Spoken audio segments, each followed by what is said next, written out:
to welcome everyone this morning. We have some guests here with some announcements, and would like to begin this morning with Peggy Emerson from the Allen Soil and Water Conservation District, who is here to talk about the special initiative to collect rain. Come up, Peggy.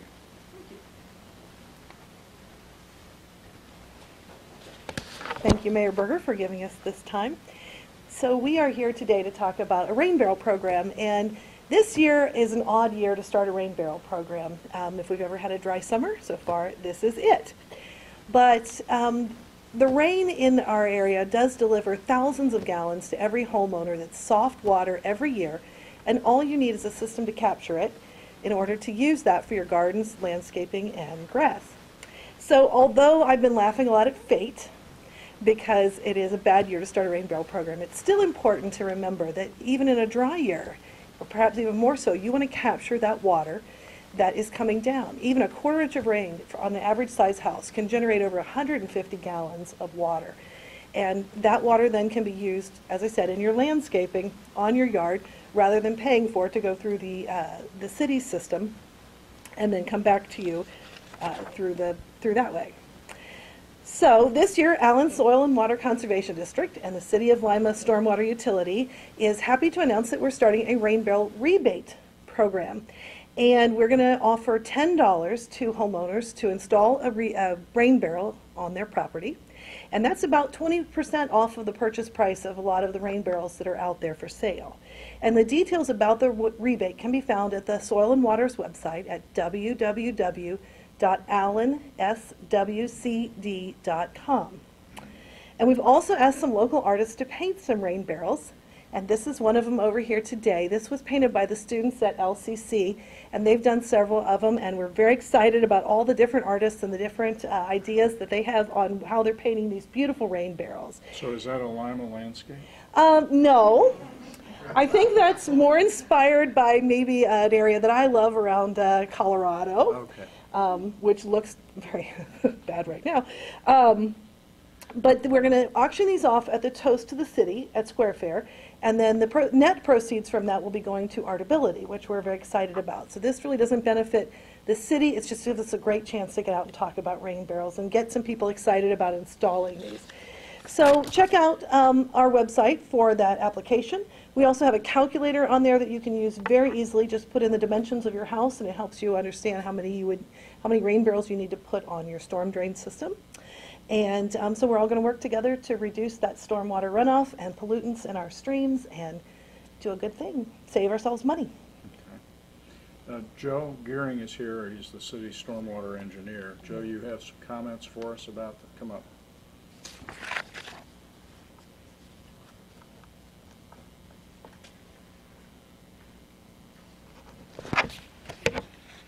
I'd just like to add that we're excited to get the program up and going, give the public incentive to reduce some of the stormwater runoff and some of the pollutants, and create a better environment here locally. So you mentioned pollution. Mm-hmm. The pollution that comes with this is before it gets into the rain barrel, is it not? You want to just, Well, a lot of the runoff picks up some of the pesticides, herbicides, trash, sediment, debris. That's in yards and streets. Right. So dog waste as well. Okay. And is there instructions on how to install these at your home and how many you should install and that sort of thing? Yeah, we have a great YouTube clip that actually comes from another soil and water district in Ohio that really goes right through the steps of how to install those, and that'll be on our website as well. Okay. Very good. Is there a goal as to how many of these you'd like to see installed? No. Not a goal, as many as we can. The more the merrier. Okay. Yep. All right. Very good. Thank you. Thank you.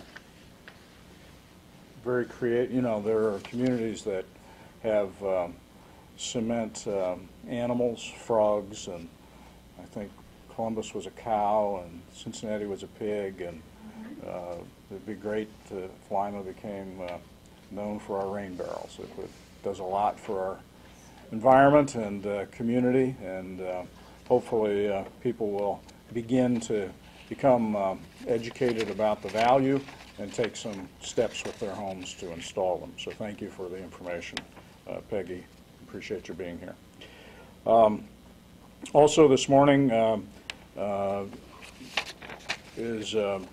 take these in chronological order. We have the Star Spangled Spectacular coming up next week.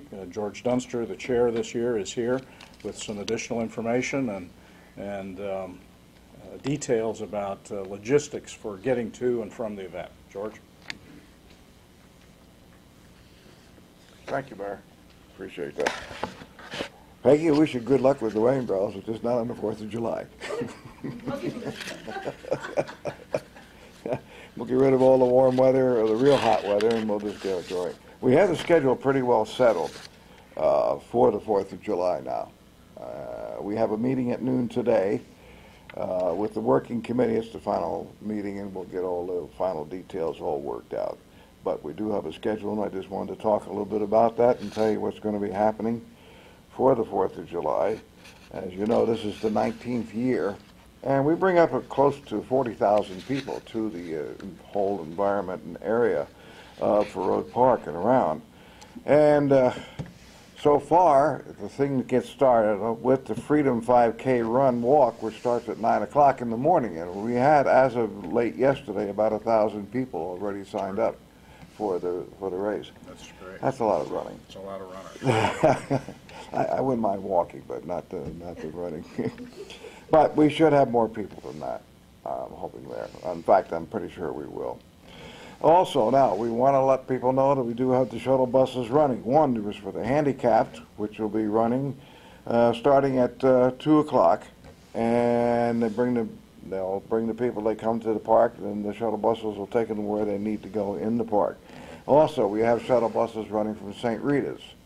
People park up there, come down, that way they're not getting into the parking lots and cluttering things up or getting possibly caught up in some of the traffic down there. But we do have parking areas as well. And one of the things that always amazes me is when the fireworks are over at night, usually around 10:30, quarter to 11. By quarter after 11, 11:30 at the best, the park is empty. Right. You know, we empty the place out, and I have to tell that, say that the police and everybody, and I have to compliment you on the way you handle the traffic, and all the other law agencies in the area are all helping. All traffic goes away from the park when everything is done. The food and booth concessions will be opening up at 11 o'clock. They'll be going to 10 o'clock that night. Then we have the games going on down at the Faurot Park #2, as well as a couple of the other diamonds. The abilities games, there's 3 of them going on starting at 8:30 in the morning. There's another at 9:30. And then we have the family kickball tournament, which goes on at about 11 a.m. There's a volleyball tournament that starts at 8 a.m. or 9 a.m. Then we have a military display again this year. And we're hoping that again, of course, the M1 tank will come in, but the prize to this year is the Sherman tank from World War II. We've got it refurbished. It runs. In fact, it fires, and it's going to be firing. It's going to go boom a couple of times. So we want to alert people to the fact that we're not having a war starting in Faurot Park, but the Sherman tank is going to be letting go with its explosives. And we have special occasions when they're going to be doing that. The tanks will be picked up, and they'll be getting in about 4 o'clock. They're coming down near the bandstand, or the main stage, actually. And I'll tell you a little bit about that in a second. We also have kids' activities. The kids' rides will be set up. They'll be starting and running at about 4 o'clock, and they will go to about 9 o'clock or shortly thereafter.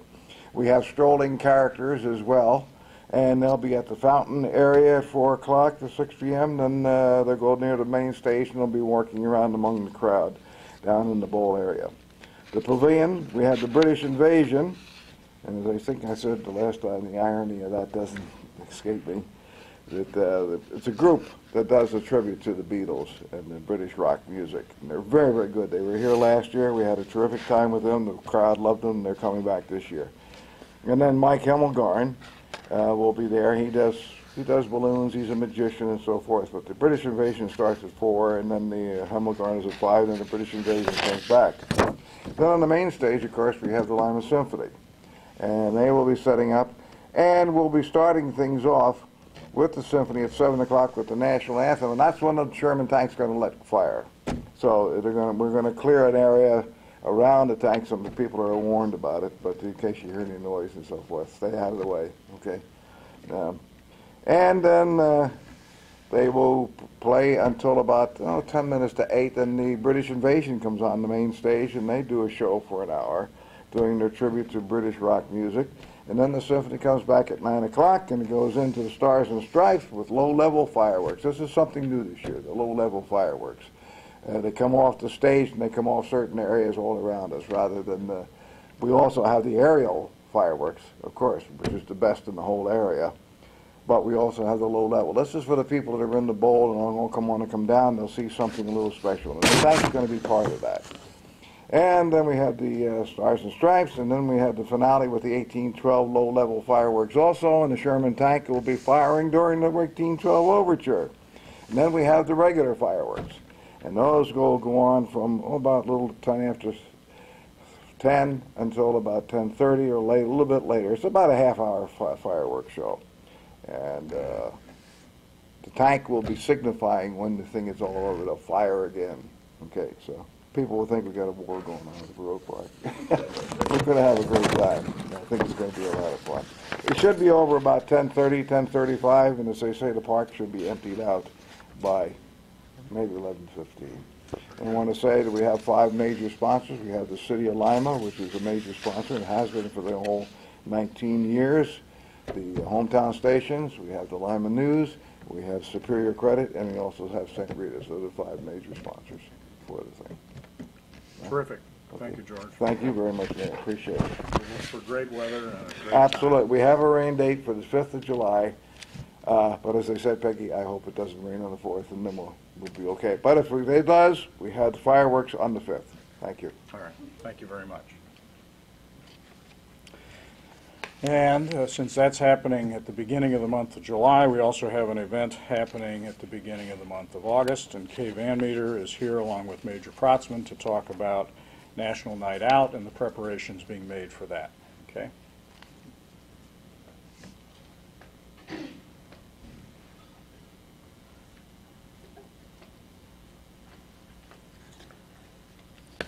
Thank you, Mayor Berger. Also, I want to take a moment to thank you on behalf of Artspace. Thanks to you and the city officials, past and present, who came out to support Rally in the Square this past Friday. Your support meant a lot to us, and we appreciate it. Now, for National Night Out. This year's National Night Out, please join us on August the 7th from 6 to 9 p.m. in Lima's Town Square. We will feature ultrasound party games. We will have the Dare Band. We offer a night of food, food, fellowship, and fun. We are also making a call to all service organizations who wish to participate and have a presence at National Night Out. And we are still looking for a few sponsors. So if you would like to be a sponsor of National Night Out, please contact myself or Connie Dersham. And I just found out that we will have the Lima Police Department rappelling down the bank building again. So I'll turn that over to this gentleman. Just a few things of what we'll be doing. As in years past, we will have some police vehicles out there. We'll have some SWAT officers out there to show off their equipment. Canine demonstrations, and as Kay said, a crowd favorite always is the rappelling team will be out there. So, but most importantly, it gives the officers and members of the community to come out and get to know each other in a social setting instead of when they're dealing with calls. So please come out and say hi. They really appreciate it. Okay. Thank you both. This is probably the 14th, 15th year of National Night Out. I think it's our 5th year for downtown. Is it 5th or 6th, Connie? Used to be that this was a distributed activity in every neighborhood that wanted to sponsor an event, and then LACNIP kind of brought everybody together for a single event downtown. And as the Major said, it's really an attempt to try to establish familiarity, a friendship between citizens and officers, police department, the sheriff's department. I know there are also some activities happening in other sections of town with other law enforcement agencies, and of course across the nation. This is not just happening in Lima. It's a national event, and everybody recognizes the need for these kinds of relationships to be built, and we want to encourage folks to take advantage of it. So I think that's all that we have for today, so we'll break down for individual interviews. Thank you very much, and stay cool.